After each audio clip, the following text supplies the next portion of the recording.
मान लो 3 आदमी हैं इसको तय करने में एज पर लॉ कि प्राइम मिनिस्टर, एक उसका मिनिस्टर, गृह मंत्री या लीडर ऑफ अपोजिशन। पहली बात तो ये नॉनसेंस है, ये कानूनी नॉनसेंस है। क्यों कानून नॉनसेंस है?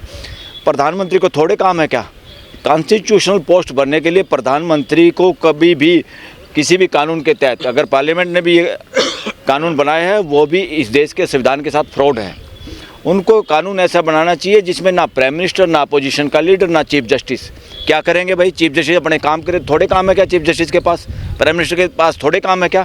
ये लोग भर्तियां करने में लगे हुए हैं, ये सिलेक्शन करेंगे क्या? सिलेक्शन एक independent committee of the most honest people of this country वो होनी चाहिए थी कानून के तहत, ऐसा कानून होना चाहिए था। और वो लोग तय करें प्रोसीजर, भाई कैसे लोगों को बनाना है। इलेक्शन कमिश्नर जितने भी कॉन्स्टिट्यूशनल पोस्ट है, चाहे वो इलेक्शन कमिश्नर हैं, चाहे ऑडिटर, कंट्रोलर ऑडिटर जनरल है, या और भी जो भी कॉन्स्टिट्यूशनल पोस्ट हैं, उसमें प्रधानमंत्री का, अपोजिशन के लीडर का और ये दूसरा जजों का कोई रोल नहीं होना चाहिए। जजों के पास और थोड़े काम हैं, जज भी अपॉइंटमेंट कर रहे हैं। पहली बात तो यही गलत हो रहा है देश के अंदर। उधर से प्राइम मिनिस्टर या उसकी टीम कॉन्स्टिट्यूशनल पोस्ट भर रही हैं, देश के साथ मजाक हो रहा है। इस संविधान को समझ नहीं पाए ये लोग। ये शासन व्यवस्था चल रही है डेमोक्रेसी के नाम पे, और देश के एमएलए एमपीज़ की भी मानसिकता, अभी शासन मानसिकता है। डेमोक्रेसी में सब कुछ ट्रांसपेरेंट होता है। सर, इसी की नियुक्ति कैसे होगी? सब कुछ ट्रांसपेरेंट होता है, और 3 आदमियों ने भी मान लो, चलो डेमोक्रेसी का नाम बहुमत नहीं है, डेमोक्रेसी का नाम है सबका सुनना और सर्वसम्मति। और इवन 100 आदमी भी हों और उनमें से एक आदमी सही बात कर रहा तो उस बात को तवज्जो देना डेमोक्रेसी है। खतरा नहीं, ये लगातार देश पे हो रहा है हमला। संविधान बनने के बाद से ही लगातार हम जो देख रहे हैं, संविधान का मतलब है, कॉन्स्टिट्यूशन ऑफ इंडिया का मतलब है देश में मानवीय व्यवस्था स्थापित करने का ग्रंथ, यानी पुस्तक। ये कोई सरकार या सत्ता या किसी को प्रधानमंत्री या किसी को चीफ जस्टिस बनाने के लिए नहीं, ये शासन व्यवस्था को पोषित करने के लिए नहीं है। ये देश में मानवीय व्यवस्था स्थापित करने के लिए संविधान है। संविधान से पहले जो देश में थी राजशाही, तानाशाही, ये व्यक्तिवाद हावी था देश में चारों तरफ। अब डेमोक्रेसी में ना राजशाही, ना तानाशाही, ना व्यक्तिवाद हावी नहीं हो सकता। मगर आप देखेंगे ये तीनों चीज़ ही हावी हैं। ब्यूरोक्रेसी में देख लो, कहीं जुडिशरी में आप देख लो, कहीं आप एग्जीक्यूटिव में देख लो, मंत्रियों में देख लो, संतरियों में देख लो।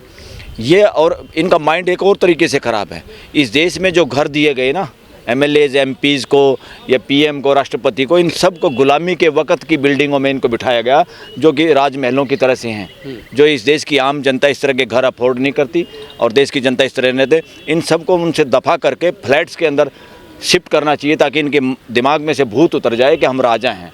तो ये राजशाही की मानसिकता ही, इसलिए इसको कहता हूँ मैं कॉन्स्टिट्यूशनल फ्रॉड। जो इलेक्शन कमीशन बनाया है, कॉन्स्टिट्यूशनल फ्रॉड हुआ है और अवमानना हुई है कोर्ट की भी। और मैं तो पहले ही कह रहा था, कोर्ट ने भी क्यों लगाई 19 की तारीख? ये 19 तारीख क्यों लगाई? कोर्ट को पता नहीं क्या कि पहले भी इन्होंने ऐसा किया, अभी भी ऐसा कर लेंगे? और आज भी मैं पढ़ रहा था और देख रहा था कि प्रशांत भूषण ने इसी मुकदमे को मेंशन किया कि कल भी लेट ये लिस्ट में लगा हुआ केस, कल इसका नंबर नहीं आएगा। ये बहुत इंपॉर्टेंट है देश के लिए, देश की डेमोक्रेसी के लिए। इसको जल्दी से टॉप ऑफ द बोर्ड सुना जाए, यानी सबसे पहले सुना जाए। उसमें कोर्ट ने मना कर दिया और कहा कल देखेंगे। तो this is not good for the democracy. ये एक केस नहीं है, ये एक केस 140 करोड़ केसों के बराबर है, क्योंकि ये देश के हर नागरिक को प्रभावित करने वाला है। और देश में जो हो रहा, संवैधानिक संस्थाओं के लोग, एक संवैधानिक संस्था है prime minister office, prime minister का पद, वो दूसरे संवैधानिक संस्था को कैसे चुन सकता है? This is fraud. ये लोगों को पता होना चाहिए। इस तरह का वकीलों को भी इस पे विचार विमर्श करना चाहिए। संवैधानिक चीज़ों पे चुनने का अधिकार देश को है, और देश रिफ्लेक्ट होता है देश की पार्लियामेंट में। तो पार्लियामेंटेरियन को पार्लियामेंट के अंदर डिसाइड करना चाहिए, और इस तरह की कमेटियाँ बनानी चाहिए जो फ्यूचर में जज हो, उनके लिए कमेटी हो। जो कोलिजियम कब्जा किए बैठे है इस देश में जज लगाने के लिए, दैट इज़ नॉट गुड। जब तक कोलिजियम, कम से कम कोलिजियम बनाना तो देश में जितने भी जज हैं 30-32 जज, जो 32-33, उन सारे जजों को मिल के बैठ के एक सिस्टम तय करना चाहिए। उसके हिसाब से होना चाहिए, न कि 5 जज सीनियर, पहले 3 जज थे अब 5 हो गए हैं। तो ये तमाशा देश के लिए ठीक नहीं है, ये बहुत गलत है। और पूरे आरोप लग रहे हैं भाई भतीजावाद, कुछ परिवारों में जुडिशरी में बंदरबाट हो रही है। ये तो पहले से हो रहा है। ये गलत हो रहा है, इस रास्ते को बदलने की जरूरत थी। और पार्लियामेंट भी एक तरह से मैं तो ये कहूँगा इस देश की पार्लियामेंट ही बंधक है, पॉलिटिकल पार्टियों की बंधक है पार्लियामेंट। कितना समाज को ये लगता है, एससी समाज को, ओबीसी समाज को, बैकवर्ड समाज को, दूसरे समाजों को, आदिवासी समाज को, कि हमारे जहाँ रिजर्वेशन है एमएलए एमपी में वो लोग चले जाते हैं और वह बात बोलते नहीं उनके लिए। तो इसका मतलब क्या है, कहीं ना कहीं वो किसी प्रेशर में, कहीं ना कहीं वो मदारी के बंदर की तरह काम कर रहे हैं और वो लोग एक तरह से संविधान के विपरीत काम करते हैं। जो जितने संविधान की शपथ लेने वाले लोग हैं ये सारे के सारे संविधान का बेड़ा गर्क करने में लगे हुए हैं। तो देश में जो व्यवस्था बननी चाहिए थी, देश में रास्ता आना चाहिए। अब देख लो, एक सोचे डीसी और एसपी को देख लो, उनका बोलने का तरीका देख लो, एक एसएचओ का, एक थाने का बोलने का तरीका देख लो, एक सिपाही का बोलने का तरीका देख लो, एक प्राइम मिनिस्टर का अपने एमपीओ से व्यवहार देख लो, एक अदने से मुख्यमंत्री, दिल्ली के मुख्यमंत्री पुराने का व्यवहार देख लो अपने एमएलए के प्रति। तो ये राजशाही है, तानाशाही की तरह से चला रहे हैं। इनको ना संविधान से कोई लेना देना। सारी पॉलिटिकल पार्टी का काम था देश में युवा लीडर तैयार करना, सबको संविधान का ज्ञान देना और देश में ट्रांसपेरेंट इलेक्शन हो। खाली आरोप लगाने से काम नहीं चलेगा इलेक्शन कमीशन पे कि तुम्हारी भी तो जिम्मेवारी है, तुम पॉलिटिकल पार्टी हो, कहाँ वोट बढ़ रही, कहाँ घट रही है, कहाँ मशीनों में गड़बड़ हो रही, आप क्या कर रहे हो। एलओपी की बात नहीं मानी गई। एलओपी को लीडर ऑफ अपोजिशन खाली बात करने के लिए नहीं होगा, उनको ये बहाने से काम नहीं चलेगा। लीडर ऑफ अपोजिशन को सारी पॉलिटिकल पार्टी के साथ हंगामा खड़ा करना चाहिए था इस पे, और सुप्रीम कोर्ट में आना चाहिए था। क्या ये आपत्ति जमाने से चाय पत्ती की तरह आपत्ति होगी आपकी, ऐसे काम नहीं चलेगा इस देश के अंदर। आपको संघर्ष करना होगा, देश के सामने जाना होगा। जब आपकी जब आपकी कोर्ट नहीं सुन रही, आपका प्राइम मिनिस्टर नहीं सुन रहा, तो देश की जनता के सामने जाओ। जो देश की जनता के, इस देश की मालिक हैं 140 करोड़ लोग। 140 करोड़ ही असली सुप्रीम कोर्ट है, 140 करोड़ ही असली पार्लियामेंट है, 140 करोड़ ही असली प्रधानमंत्री इस देश के। जब ऐसा ये लोग नहीं कर रहे, ठगी ठोरी चल रही है संविधान के साथ, तो जनता के दरबार में जाना चाहिए। चल रहा है, वह बंदरबाट ही तो चल रहा है। बंदरबाट नहीं कर रहा। ऐसी अपॉइंटमेंट हो रही हैं ऐसी पोस्टों पे इतनी जल्दबाजी में, जो बिल्कुल सब ऐसी की तैसी कर दी सारे सिस्टम की। ये चोर बाजारी चल रही है और ये तरीका सही नहीं है। चाहे उसी आदमी को लगाते, मेरिट पे आता है, मगर जल्दबाजी कौन करता है? चोर करता है। चोर उचक के जल्दबाजी करते हैं। डेमोक्रेसी में जिस तरह की चोरी बाजारी ऊपर अगर प्राइम मिनिस्टर ऑफिस है, प्राइम मिनिस्टर उसमें शामिल होगा, इस तरह की चोरी चकारी में गृह मंत्री शामिल होगा या अपोजिशन का लीडर कुछ नहीं कर पाएगा, तो देश में मैसेज क्या जाएगा कि देश में डेमोक्रेसी है या डरने की जरूरत है? तो देश तो वैसे ही डर जाएगा, पहले डरा हुआ है। तो देश में जितना बोलने से डरने लग जाते हैं लोग, देश में हंगर इंडेक्स जितना बढ़ जाता है, देश में असमानता जितनी बढ़ जाती है, समझो वहाँ राजशाही तानाशाही व्यक्तिवाद चल रहा है, डेमोक्रेसी नहीं है। पैरासूट लैंडिंग ऐसे हो रही है जैसे कोई दुकानदार अपनी दुकान के लिए कोई नौकर ढूंढ रहा हो। ये कॉन्स्टिट्यूशनल पोस्ट, ये नौकर नहीं है, ये बहुत जिम्मेदारी का काम है। और किस तरह के लोग हैं जो पुराने अभी रिटायर हुए हैं, मिस्टर राजीव कुमार, उसकी शक्ल देख के पूरा देश मजाक उड़ाता था, उसके बात पे कोई विश्वास नहीं करता। उसकी शक्ल कुछ और है, कहता कुछ और है, उसके भाव कुछ और है।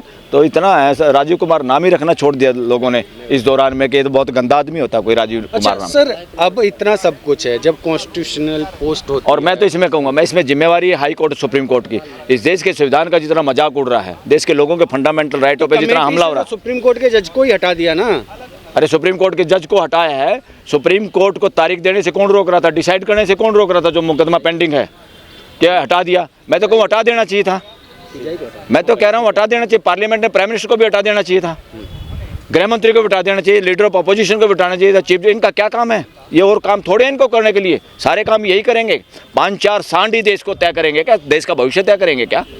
दिस इज रॉन्ग, ये गलत है, अनकॉन्स्टिट्यूशनल है, डेमोक्रेटिक वैल्यूज़ के खिलाफ है। ये संविधान की हत्या है। ये संविधान क्या कह रहे हैं आप? संविधान बदलेंगे। संविधान तो बदल दिया भाई। इस तरह के कर्मकांड जो हो रहे हैं, इसका मतलब है संविधान की हत्या। तो संविधान बदलने की क्या जरूरत है? सीधी हत्या कर दो आप। इसमें सारा का सारा बीइंग एडवोकेट मैं कहूँगा, देश की हाई कोर्ट और सुप्रीम कोर्ट है इस देश की दुर्दशा के लिए जिम्मेदार। देश के लोगों के अधिकार या देश में तानाशाही या राजशाही या व्यक्तिवाद जो हावी है, या नॉन ट्रांसपेरेंसी, या इस तरह से जल्दबाजी के जुगाड़ जो हो रहे हैं, जो मजाक उड़ रहा है और देश के लोग इसमें असहाय महसूस कर रहे हैं, इस तरह से इसमें बीइंग एडवोकेट मैं ये कहूँगा हमारी जुडिशरी की जिम्मेदारी है देश की इस सिचुएशन में। मुख्य चुनाव आयुक्त की नियुक्ति कैसे हो आपके अनुसार बीइंग एडवोकेट? हाँ, मेरे अनुसार, मैं तो पहले भी बोल चुका हूँ, पार्लियामेंट एक कमेटी बनाए ईमानदार लोगों की, उसमें जज और नेताओं जरूरी नहीं है उसके मेंबर हों। अगर इनमें से भी कोई अच्छा हो, मोस्ट ऑनेस्ट, वो आदमी आ जाए। एक कमेटी हो और वो कमेटी डिसाइड करे, वही शॉर्ट लिस्ट करे लोगों को और लोगों से एप्लीकेशन मांगे कौन बनना चाहते हैं, कौन उसमें योग्य है उस आदमी के। जब शॉर्ट लिस्ट हो जाएं, यानी 5 आदमी छांट लिए, 5 में से एक फाइनल करना है, तो 5 आदमी का इंटरव्यू सुप्रीम कोर्ट उसके सामने हो, पार्लियामेंट के सामने। पार्लियामेंट के सामने इसलिए हो ताकि हिडन एजेंडा, कोई पैसे से, सिफारिश से, किसी पूंजीपति का, किसी का रिश्तेदार, कोई पॉलिटिकल पार्टी का आदमी, वो इस चोरी चकारी से ना कोई उसका फाइनल हो जाए, देश के सामने तार तार हो जाए, हर दुष्चक्कर नंगा हो जाए। अगर कोई चालाकी से इन पोस्टों पे कब्जा करना चाहता हो तो देश के सामने उसका लाइव प्रसारण हो और आ जाए, क्या दिक्कत है? लाइव अपॉइंटमेंट हो। यस, लाइव अपॉइंटमेंट इतने महत्वपूर्ण, हमारी इतनी महत्वपूर्ण जिम्मेदारी हम जिसको दे रहे हैं वो ईमानदार होना चाहिए। वो किसी प्राइम मिनिस्टर का, किसी गृह मंत्री का चेला है, उसका पर्सनल नौकर थोड़ा होना चाहिए या उनका चहेता थोड़ा होना चाहिए। वो देश का चहेता होना चाहिए, क्योंकि देश का इलेक्शन कमीशन ऑफ इंडिया वो किसी प्राइम मिनिस्टर, किसी गवर्नमेंट का नहीं है, किसी बीजेपी कांग्रेस का नहीं है, किसी समाजवादी बहुजन पार्टी का नहीं है। पीपल ऑफ दिस कंट्री, ये देश 140 करोड़ लोगों का देश है, उनका इलेक्शन कमिश्नर उनको चाहिए बस। वो किसी का मदारी के बंदर की तरह नहीं होना चाहिए। मैं क्या उम्मीद रखता हूँ ऐसे लोगों से? मैं तो कुछ उम्मीद ही नहीं रखता। क्या उम्मीद करें इनसे? जो अपॉइंटमेंट में चोरी चकारी से आते हैं उनसे क्या उम्मीद करेंगे? वो जो भी करेगा ठीक है, जितनी तनख्वाह इस देश का पैसा खाएगा, अपने घर ले जाएगा, मौज मस्ती करेगा, उसको कुछ तो करेगा, वो कुछ तो करना चाहिए। और हम तो ये कहते हैं, उम्मीद कुछ नहीं, 0% उम्मीद है ऐसे लोगों से जो रबड़ स्टैंप हैं, जिनको रबड़ स्टैंप की तरह जल्दबाजी में अपॉइंटमेंट किया जाता, उनके लिए ना इस देश की जनता में कोई कदर है और ना उनसे कोई उम्मीद है। ये बातें कहने से वैसे अच्छी लगती हैं, अरे आपको जो काम करना वो तो काम करो ना, ये बातें करने से क्या है?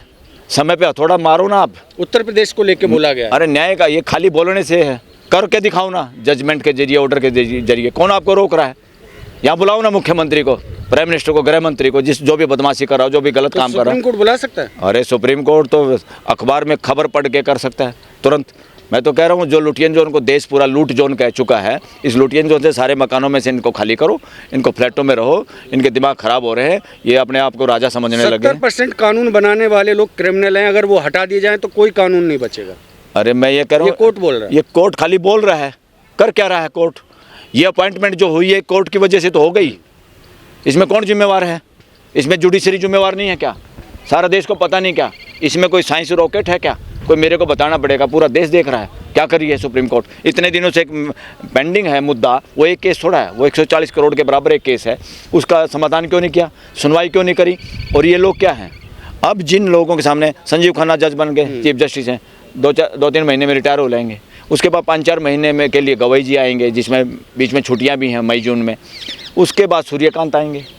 सूर्यकांत जिनके सामने ये पहले से तय हो गया, जिसके पहले से तय होता सीनियरिटी के हिसाब से, जो लोगों को चीफ जस्टिस बनना उसमें अड़ंगा डाल सकती है सरकार। इसलिए जिसको चीफ जस्टिस बनने में इंटरेस्ट होगा वो बोल्ड फैसला HR खन्ना की तरह, जस्टिस HR खन्ना की तरह कैसे ले पाएंगे कि उसने अपनी चीफ जस्टिस की नौकरी गंवा दी थी इंदिरा गांधी की सरकार में।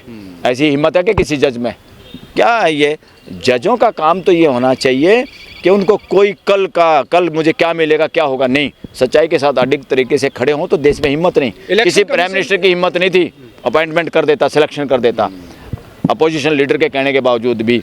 ये बहुमत का कोई मतलब नहीं है, बहुमत एक फ्रॉड है इस देश के अंदर। बहुमत नाम की चीज़ गुंडागर्दी है। सर्वसम्मति और सबकी राय और आराम से ट्रांसपेरेंट तरीके से काम होना ही लोकतंत्र है। मैं ये कहना चाहूँगा कि देश में संवैधानिक फ्रॉड चल रहा है और कोर्टें भी इसमें कमज़ोर, और कोर्टें देश के अनुरूप काम नहीं कर पा रही हैं।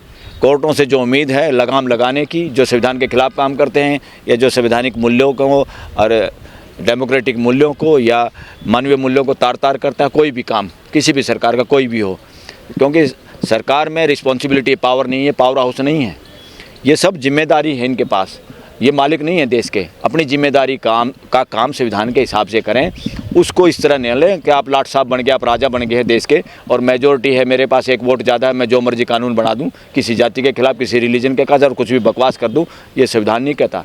संविधान कहता 140 करोड़ का देश में फ्रेटर्निटी बनाए रखना, सिस्टम ऑफ लॉ बनाए रखना, तभी संविधान के अनुरूप काम होता है। अब जो भी काम हो रहा है, ये जल्दबाजी का जो भी काम है, this is constitutional fraud done by prime minister of India.